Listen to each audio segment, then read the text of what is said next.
I am Reiko Mendoza. I'm Director of Business Development at the National Lecotech Center. Lecotech is a national non-for-profit, and we provide therapeutic play sessions for children who have special needs and their families.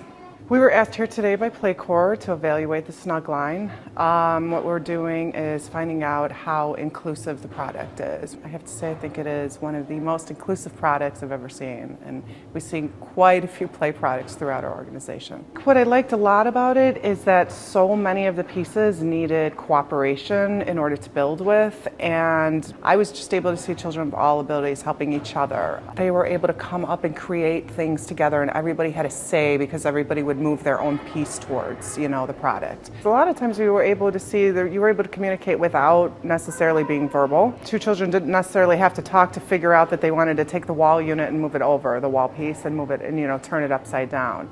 So that was a lot. It was a lot of nonverbal communication. The social emotional element of it I thought was really great, as kids were just easily able to coordinate with each other. A child with a physical disability was able to play on this pretty easily, as they were just be able to be on the ground and able to pull themselves around, which you wouldn't necessarily notice that that child even has a physical disability because there are so many children that are on the floor playing as well. Children with sensory disabilities, the tactile stimulation on this is amazing. And I don't think it's sensory, there's not a part that's going to be too much overload where you could just walk away if you had enough and move on to another element. A child who has sensory stimulation or sensory integration disorder, sometimes they're very particular about what they'll touch and what they won't touch, and it's difficult. But this, they're able to touch in a lot of ways. They don't necessarily even have to touch it. They can stand on it, they can turn it upside down, they can rock on it.